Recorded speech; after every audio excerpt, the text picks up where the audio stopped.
Depuis l'aube de l'humanité, nous avons cherché à comprendre nos origines. Cette quête, universelle et intemporelle, nous pousse à poser des questions profondes. Pourquoi sommes-nous ici? Comment sommes-nous apparus? Et surtout, quel est notre but sur cette terre? Les récits de création varient à travers les cultures et les traditions. Certains parlent d'un Dieu créateur, d'autres d'un processus purement scientifique. Mais aujourd'hui, je vous invite à découvrir une perspective fascinante, celle du bouddhisme. Une vision qui dépasse les récits classiques pour explorer nos origines à travers le prisme de la conscience, du karma et du cycle sans fin de la vie. Avant de plonger dans cette exploration profonde, prenez un instant pour aimer cette vidéo, vous abonner à la chaîne et activer la cloche de notification. Votre soutien est essentiel pour continuer à partager des réflexions et des enseignements qui nourrissent l'esprit et élèvent l'âme. Et n'oubliez pas de partager vos pensées en commentaire. Que pensez-vous des origines de l'humanité? Votre perspective pourrait inspirer quelqu'un d'autre. Pour commencer cette exploration, il est important de comprendre une idée clé dans le bouddhisme. L'origine de l'humanité ne se limite pas à un événement ponctuel ou à une création divine unique. Elle est enracinée dans un cycle complexe et infini, appelé samsara. Le samsara, ou le cycle des renaissances, est au cœur de la vision bouddhiste. Contrairement à l'idée que la vie commence à la naissance et se termine à la mort, le bouddhisme enseigne que notre existence actuelle n'est qu'une étape parmi d'innombrables autres. Ce cycle est alimenté par le karma, c'est-à-dire les actions que nous avons entreprises dans nos vies passées, bonnes ou mauvaises. Chaque pensée, chaque décision, chaque acte que nous posons laisse une empreinte dans notre conscience, influençant ainsi non seulement notre présent, mais aussi nos futures existences. À première vue, cela peut sembler être une question purement philosophique. Mais en réalité, comprendre nos origines est profondément lié à la manière dont nous vivons notre vie aujourd'hui. Pensez à cela. Si vous croyez que votre vie est le fruit du hasard, cela peut provoquer un sentiment de vide, une absence de direction. À l'inverse, si vous croyez que vous êtes ici pour une raison précise, cela peut donner un sens profond à tout ce que vous faites. Le bouddhisme, en explorant nos origines spirituelles, ne cherche pas simplement à répondre à la question du comment. Il cherche à répondre au pourquoi. Pourquoi existons-nous et que faisons-nous de cette existence? Pour mieux comprendre cette perspective, tournons-nous vers les textes anciens, en particulier le Digha Nikaya, l'une des collections les plus importantes des enseignements du Bouddha. Dans ce texte, il est raconté qu'au tout début des temps, les êtres humains n'étaient pas comme nous les connaissons aujourd'hui. Ils étaient des êtres lumineux, faits de pure énergie. Ces êtres vivaient dans un état d'harmonie, nourris par une source spirituelle infinie. Mais, au fil du temps, certains d'entre eux ont commencé à développer des attachements. Attirés par les plaisirs matériels, ces êtres ont goûté à une substance terrestre appelée sève de la terre. En consommant cette substance, leur conscience a commencé à se densifier. Ils ont perdu leur lumière et leurs corps physiques ont commencé à se former. Peu à peu, les êtres humains sont devenus ce que nous sommes aujourd'hui, des êtres liés à la matière, au désir et à l'attachement. Ce récit, bien sûr, n'est pas à prendre littéralement.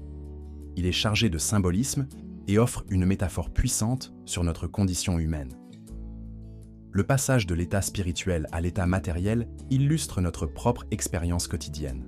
Chaque fois que nous nous attachons à quelque chose, que ce soit des biens matériels, des relations ou même des idées, nous perdons un peu de notre liberté. Nous nous enfermons dans un cycle de désir et de frustration. Ce cycle est précisément ce que le bouddhisme cherche à briser.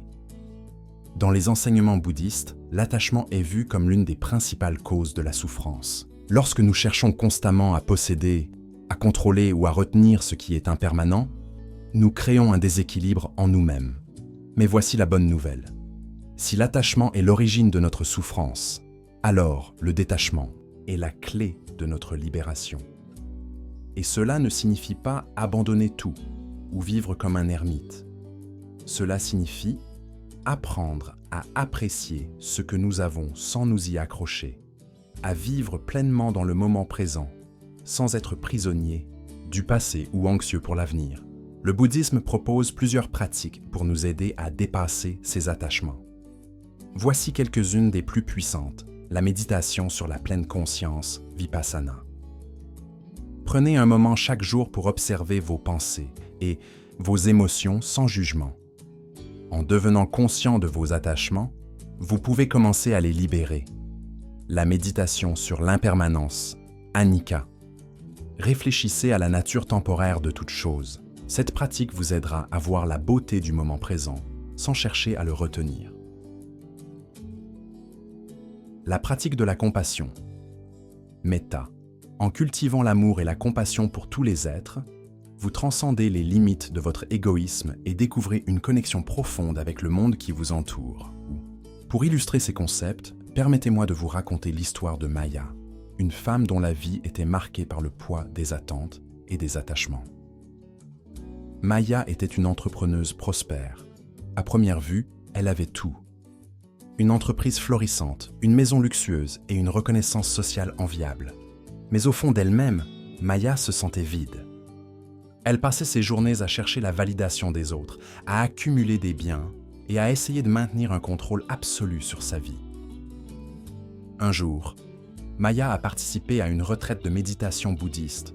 Ce fut là qu'elle découvrit un enseignement qui bouleversa sa vision du monde.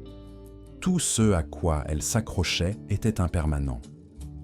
Elle réalisa que sa quête incessante de possession et de contrôle la privait de l'essentiel, la paix intérieure. Au cours des jours suivants, Maya s'engagea dans une méditation profonde. Elle pratiqua la pleine conscience, observant ses pensées et émotions sans jugement. Elle se confronta à ses attachements les plus tenaces, son besoin d'être parfaite, ses craintes de perdre ce qu'elle possédait et son désir constant de validation. Lentement, elle apprit à les relâcher.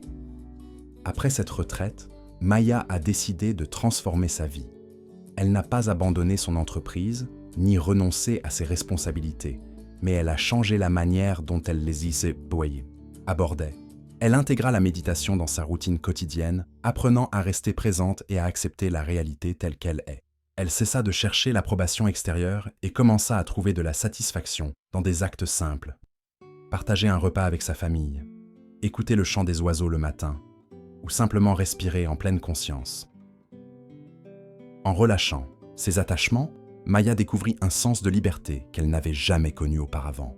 Elle réalisa que la véritable richesse n'était pas dans ce qu'elle possédait, mais dans la paix intérieure qu'elle cultivait. Maintenant, posez-vous cette question. Et si vous pouviez, vous aussi, libérer votre esprit de ces chaînes invisibles? Que se passerait-il si vous pouviez lâcher prise sur vos peurs, vos regrets et vos désirs incessants? Imaginez un instant une vie où vous vous réveillez chaque matin avec un cœur léger, une vie où vous êtes capable d'affronter les défis sans être accablé par l'anxiété, une vie où vous trouvez de la joie dans les choses simples. C'est impossible, mais cela commence par une prise de conscience. Celle que la source de votre souffrance n'est pas dans le monde extérieur, mais dans la manière dont vous vous y attachez. Et en changeant votre relation avec ces attachements, vous pouvez transformer votre vie. Revenons à la question de départ. D'où venons-nous? Selon le bouddhisme, nous venons d'un espace de conscience pure, un espace au-delà des attachements et des illusions. Et notre véritable mission, en tant qu'êtres humains, est de retrouver cette pureté en nous. Cela ne signifie pas fuir le monde, mais apprendre à y vivre avec sagesse et compassion. En transcendant nos attachements, nous pouvons non seulement trouver la paix en nous-mêmes, mais aussi inspirer les autres à faire de même. Nous sommes tous interconnectés, et chaque pas que nous faisons vers la libération personnelle a un impact sur l'ensemble de l'humanité. C'est là que réside le véritable sens de notre existence. Alors, que ferez-vous de ces enseignements? Continuerez-vous à porter le poids de vos attachements ou choisirez-vous de commencer à les libérer? Aujourd'hui, je vous invite à faire un premier pas simple mais puissant. Prenez 5 minutes pour vous asseoir en silence et observer votre souffle. Concentrez-vous sur le moment présent et laissez vos pensées s'apaiser. Si cette vidéo a résonné en vous, aimez-la, partagez-la avec vos proches et abonnez-vous à la chaîne pour continuer ce voyage ensemble. Et en commentaire, dites-moi, quelle est la chose à laquelle vous avez le plus de mal à lâcher prise? Ensemble, nous pouvons apprendre à surmonter ces défis et à vivre une vie plus libre et épanouie.